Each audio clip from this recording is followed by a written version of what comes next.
ગુજરાત સહિત સાબરકાંઠામાં છેલ્લા 3 દિવસે થયેલા કમોસમી વરસાદના પગલે બાજરી તેમજ જુવારના પાકને ભારે નુકસાન થયાની સંભાવનાઓ છે। ત્યારે રાજ્ય સરકાર દ્વારા છેવાડાના ખેડૂતના ખેતર સુધી સર્વે કરવા માટેના આદેશ અપાયા છે। જો કે સર્વે થયા બાદ સહાયની જાહેરાત થાય તો ખેડૂત જગતને વ્યાપક ફાયદો થઈ શકે તેમ છે। उत्तर गुजरात सहित साबरकांठा छेल्ला 3 દિવસમાં વરસેલા વરસાદના પગલે બાજરી તેમજ જુવારના પાકને વ્યાપક નુકસાન પહોંચ્યું છે।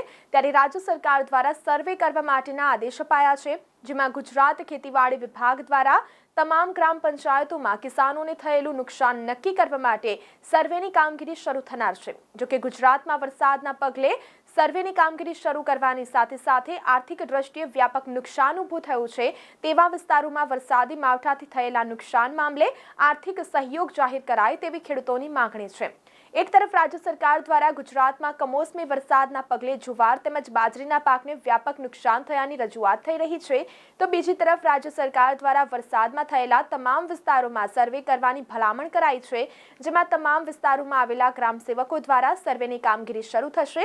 આવનારા સમયમાં કમોસમી વરસાદના પગલે બાજરી તેમજ જુવારના પાક સહિત અન્ય કઠોળના પાકોમાં કેટલું નુકસાન થયું છે તેનો ચોક્કસ આંકડો મળી શકશે। સાથે સાથે રાજ્ય સરકાર દ્વારા નુકસાન થયેલા પાકોમાં ખેડૂતો માટે કેટલી સહાયની જરૂરિયાત છે તે પણ નક્કી થઈ શકશે। જો કે આવનારા સમયમાં રાજ્ય સરકાર દ્વારા ખેડૂતોની મદદ માટે કેટલી સહાય થાય છે તે પણ ગુજરાતભરના ખેડૂતો માટે મહત્વનું બની રહેશે તે નક્કી છે।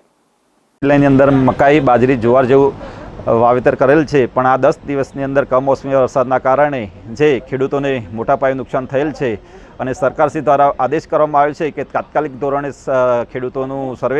ખેડૂતોનું જે નુકસાનનું સર્વે થાય અને તેમને વળતર મળે। પણ સરકાર વારંવાર આવી તો જાહેરાત કરતી હોય છે અને ખેડૂતોને વળતર આપવાની, પણ આજ દિન સુધી કોઈ ખેડૂતને વળતર મળ્યું નથી અને સ્થાનિક તંત્ર દ્વારા પણ સર્વે કરવામાં આવતું નથી। તો અમારી સરકારને નમ્ર વિનંતી છે કે આનું તાત્કાલિક સર્વે થાય અને ખેડૂતોને આનું વળતર મળે। સાબરકાંઠામાં 5000 હેક્ટરથી વધારે બાજરીનું વાવેતર થયેલ હતું, તેમાં કમોસમી વરસાદના લીધે ભારેથી અતિ ભારે નુકસાન થયેલ છે અને આ નુકસાનનું વળતર ખેડૂતો સરકારશ્રી દ્વારા મળે છે અને રજૂઆત પણ થયેલ હતી, છતાં પણ ઘણો સમય વીતી ગયા પછી સરકારના આદેશ બી થયો છે કે વળતર આપવું અને સર્વે કરવો, છતાં પણ સ્થાનિક તંત્ર હજુ સુધી કોઈ આનું નિરાકરણ લાવી શકેલ નથી કે કોઈ સર્વે થયેલ નથી।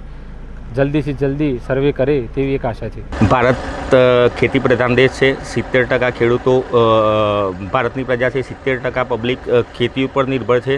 ખેડૂતોના આજે જંતુનાશક દવાઓથી, બિયારણોથી માંડીને કે જે ભાવ છે એમાં તોતિંગ વધારો થાય, પરંતુ ખેડૂત ખેતરમાં વાવે છે ખરો, પરંતુ વાવે અને લણણીનો ટાઈમ આવે ત્યારે કાં તો કમોસમી વરસાદ આવે, કડા પડે કે વરસાદ પડે, એના લીધે ખેડૂતોને આજે કਦੇ સરકાર તો સર્વે કરવાનું કહે છે અને આદેશ થઈ જાય, પણ અહીંયાથી ગ્રામ લેવલથી માંડો કે તાલુકા લેવલ કે જિલ્લા લેવલથી એ ટાઈમસર એનો સર્વે થાય ને ટાઈમસર ખેડૂતને પૈસા મળે તો ખેડૂતો કંઈક, નહીં તો પછી ખેડૂતને એક જ ઉપાય કે તે ગામની જમીન ખેતી બંધ કરી અને શહેર તરફ પ્રયાણ કરવું પડશે ખેડૂતો। સાબરકાંઠા જિલ્લાની અંદર છેલ્લા 5-1 દિવસ પહેલાંની જ્યારે વરસાદની આગાહી હવામાન વિભાગની રહેલી હતી તે સમયે થોડા ઘણા અંશે વરસાદ પડેલ છે।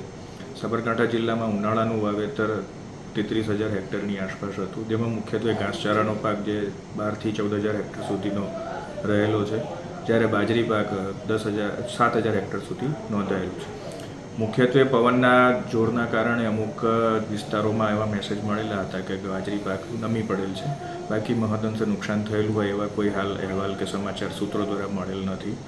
જે અન્વયે સરકારશ્રીનો જે પણ આદેશ હશે તેનું સરકારી તંત્ર દ્વારા ખૂબ જ ચુસ્તતાથી પાલન કરવામાં આવશે અને માન્ય જિલ્લા વિકાસ અધિકારીશ્રી અને માન્ય કલેક્ટરશ્રીની સૂચના મુજબ જે તે સમયે ખેડૂત મિત્રોને આગોતરા સૂચન માટે અને આગોતરી તૈયારી માટે આ પરિસ્થિતિને પહોંચી વળવા ટીમોની રચના થયેલી જ હતી અને એ મુજબ ગ્રામસેવકોએ દરેક ખેડૂત મિત્રોને સૂચન કરેલ છે। કયા વિસ્તારમાં વધુ વરસાદ પડે છે અને સર્વે કયા વિસ્તારમાં વધુ કરવાનું છે? ઈડર વિસ્તારની અંદર 21 mm સુધીના વરસાદ નોંધાયેલ છે એવું ડિઝાસ્ટર મેનેજમેન્ટના આંકડા મળેલા છે। તો તે વિસ્તારની અંદર ખેડૂતોની રજૂઆતોને ધ્યાને લઈને અને તંત્ર દ્વારા પણ પગલાં લેવામાં આવશે।